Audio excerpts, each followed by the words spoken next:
What's up guys, I'm Phoenix Master 1 and welcome back to my unit review series for Fire Emblem Heroes, and today I'm going to be taking a look at Valentine Titania. She's a Tempest Trial reward, and these are the topics I'm going to be talking about in this video, so let us begin.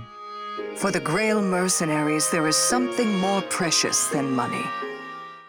Titania is the third Red Mage Cavalier in the game and the first free one that we have got. We already have Ursula as a free Blue Mage Cavalier and Cecilia for the green color, but didn't really have a red one, so this is really good and I'm really happy that we got one. So it's definitely going to be useful for free to play guides. And looking at her stats, she has got pretty low HP pool, which is to be expected because of the BST penalty of being a Cavalier and being a ranged unit. And her attack is lackluster at base 30, so she can only reach 40 to attack with her weapon. But because you can give her a Blade Tome, it can definitely help you a lot with her damage output. And her speed is workable at base 33. It's not really too fast or too slow because Horse Emblem buffs are pretty easily available, and you can also refine her default weapon for more speed, so it's definitely workable. As I said, she's got a low defense while having a pretty good resistance stat. It's actually the second highest for any kind of horse cavalier after Laura Shill and ties with Ursula, and she's actually got a pretty similar stat spread to Ursula, a launch unit essentially with few stat points here and there.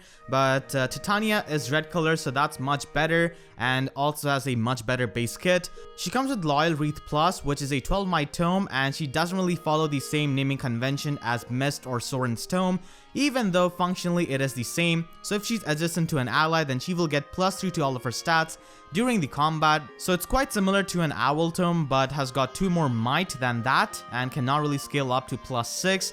But it's much better for a cavalry unit because she just needs to be adjacent to any kind of one ally to get the max boost from this weapon, compared to an Owl Tome where you would need to have like multiple allies to get that +6 boost. Her slotted skill is Triangle Adept, which is definitely nice with her lackluster attack if you're not running a Blade Tome, and this can definitely help you a lot with the green matchups because a lot of green armor units are really common in the metagame.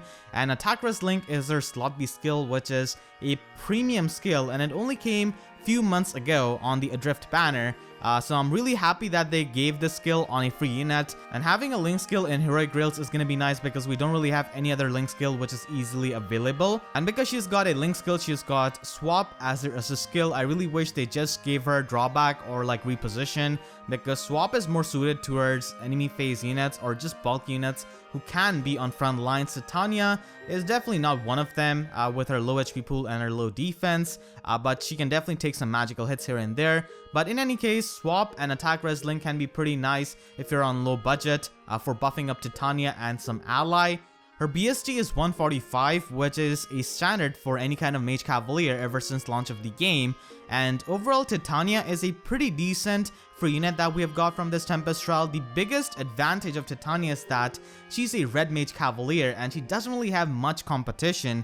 Of course, you could compare her to Leo or Erica, but Leo is Leo, what can I say, and Erica is a 5-star exclusive unit and she's quite rare, so for a lot of people, Titania is gonna be their first Red Mage Cavalier in their barracks. So it does make it unique in that aspect, and the fact that she comes with Attack Res Link is also pretty nice, adding to her value as she can be built up into a budget Ether Rate support with Smite. I will go over that in a minute. Titania can be a powerful offensive unit with the power of a Blade Tome and Horse Emblem buffs, or just with Horse Emblem buffs because she does have easy access to that. And the fact that she's a red mage who comes with Triangle Adept by default makes her into a pretty nice budget arena assault chick for the green armor units who are a big threat, and can also check someone like Searcher in Ether Raids. So Titania is a pretty decent unit. If you merge your Titania, then because of the new update that just came out, she is going to be getting 1 extra stat point in HP, attack, and speed, and that pretty much gives her the same offenses as Sacred Memories Erica, except for the fact that she doesn't really have a preferred tome or IVs, but still, she can have 31-35 offenses, which is definitely an improvement, and speed boost is definitely going to be very useful. And you do get 2 copies of Titania, and Attack Res Link is a rare and a coveted skill, so you can always fodder her for that. You could also fodder her for her tome, but there are not really a lot of red mages who would like to have that, and you could just run an Owl Tome instead because Attack Res Link is way more rare. Whenever there is a link skill in the game, it's a free real estate for Legendary Lucina because of her future vision. She can get a lot out of the link skills like no other unit in the game, so she's a really good candidate. You can also give this to Seth who has got a new weapon Refine, which gives him speed tactic, and combine this with attack res link and defense tactic, and he can buff up all of these stats to +6, which makes him a really powerful unit for support in ether raids and in general. Julia is also a pretty nice unit to give this skill to because of her weapon Refine, so she can retaliate back with her massive attack to nuke any kind of dragon, and can even use that buff in the player phase, and with the res buff she can easily take care of the dragons and take their hits much better. And you can also give this skill to someone like Roy, who has got a rather free open slot B skill if you're not really willing to invest with something like Wrath into him, because Wrath is also a really good skill that you can run on slot B of Roy. But if you cannot do that, then attack res link is pretty decent with swap, and he's an enemy phase falchion user, so that could definitely help. And you can also run this skill on someone like Summer Camilla. Once again, a rather open slot B skill because of her weapon, and a support unit like Corin who want to stay near his ally also would like something like attack res link to support them. Someone like Morgan, who's running a Blade Tome and doesn't really have the speed to run Desperation, can certainly run this in her slot B for that self-sufficiency. And in general, attack res link is really nice on support units and on units who've got a rather open slot B skill, and on flying units of course. Don't think I'm too sweet. Her first build is a budget build, and all you need to do is run defense tactic, and she can provide +6 buff to important stats of many enemy phase tanks, and you can just run the speed Refine. It's pretty much the best Refine with her weapon.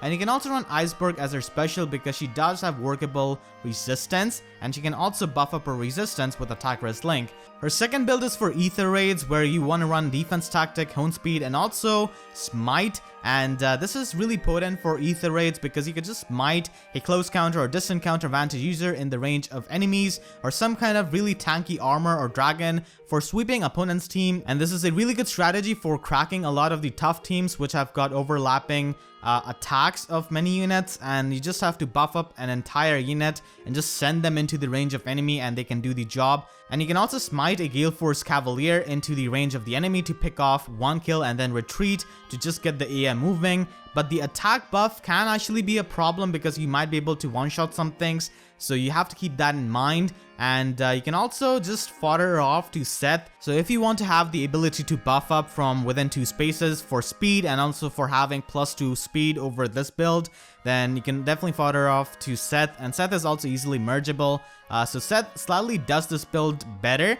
And her third build is utilizing Fury and Attack Ploy. She does have workable resistance, and especially with blessings and merges, her ploying will get much better, so you could just run Fury and have a ploy skill in her slot C. Attack Speed Bond can be run as a Sacred Seal, and it does go well with her weapon, with how it functions, if you're going to be using that. Her fourth build is about as original as many of the Ether Raid's defense teams, and this does work out as a budget option, and she does have easy access to Hearthstone buffs, so it can work out. And you can also run Moonbow as her special instead, but Iceberg can definitely give you more damage with Brazen Attack Res and Fury. If you don't really care much about Ether Raids and you just want to use her in Arena Assault once a while, then this build is pretty nice with Icebreaker, so that you can check the green armors present in the metagame, especially someone like Surtur, where she's able to one-round KO even if he's at +10 merge. But you will definitely need the attack buff from Loyal Wreath and also from Attack Speed Bond in her Sacred Seal, so definitely have that if you want to one-round KO a +10 Surtur. So it can be useful in Arena Assault. She already comes with Triangle of Death by default. And her sixth build is using double Attack Speed Bond. It's definitely expensive, but it can work out with something like Wings of Mercy and with how her weapon functions. So you're just going to be stacking up a lot of bond effects. And as I said, with Wings of Mercy, it can be useful for Ether Raid's defense team with appropriate setup, or you could just combine her with some kind of Fury, Vantage, or Desperation ally, so that can work. But she's completely reliant on bonds for her offenses, which is not really all that good for a player phase unit, because positioning can be hard, and sometimes you might have to waste a turn of a unit just so that you can get this boost. So bonds are generally easier to use in the enemy phase, but still, nonetheless, it's an option because of how her weapon functions. You could just stack those up. Since the very beginning of time, every mother has taught their child to not let their mages leave without their blade tomes, so it does work out pretty easily because of easy access to Horse Emblem buffs. And if you don't really like her default weapon, this is the best option, and she doesn't really have many options as a red mage for her weapon, and many people don't really like her weapon because it doesn't really go well with a cavalier, and blade tome is just way more powerful, so it can be done. And her earth and the final build is kind of like a theory craft, or I guess time proofing my videos, I don't know. So Serpent tomes came out a year ago. I mean, only one tome came out from Female Morgan, and ever since that they've never really made any kind of other unit with this tome for the red or the green variant. So whenever the red variant comes out, Titania can be a decent res tank with mirror stance, and also from her attack wrestling skill she can reach 49 res with this build if it does come out, and that makes her a pretty good res tank. You deserve this. Wind Blessing is by far the best blessing for Titania because of the fact that Gunthra and Reed are horse units and can easily exchange the Horse Emblem buffs with Titania, and Legendary Lucina does have future vision, so she can benefit from Titania's attack res link without foddering off your Titania to Lucina, and can offer Titania the speed boost, which is definitely good for an offensive unit. And Distant Guard can be used if you use that 2020 Serpent Tome build, which is when I believe they will finally release that. And Gunthra's resistance boost is incredibly useful for making use of ploys with Titania if you want to do that. And those ploys can definitely help Gunthra's Blizzard Tome, and Gunthra can also check the blue threats because she's a pretty powerful mage. Reed does have the same color as Titania, and his legendary boost isn't really all that useful to her, but still he has got a good defense stat, so he can be a good physical tank to cover some of the physical matchups for Titania. But in the end, to strong physical blue units, both of them will lose. And Legendary Lynn's attack boost is really useful to Titania along with speed tactic for her offensive builds. One honorable mention I would like to give is probably to Water Blessing because it has got Legendary Azura. So any kind of offensive unit has got a field day with Legendary Azura, obviously. And it also has Legendary Erika, who's a horse unit. And Fiarm is a good free-to-play option. She can provide the speed buff to Titania, which is useful. And another really good blessing for Titania is Light Blessing.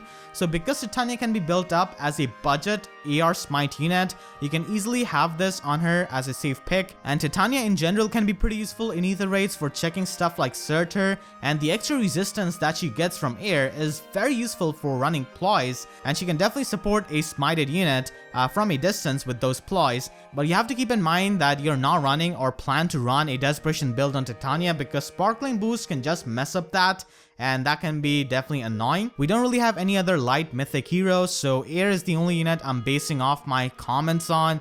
So wind and light blessings are really good for her, and honorable mention goes to Water Blessing. If my companions are happy, then so am I.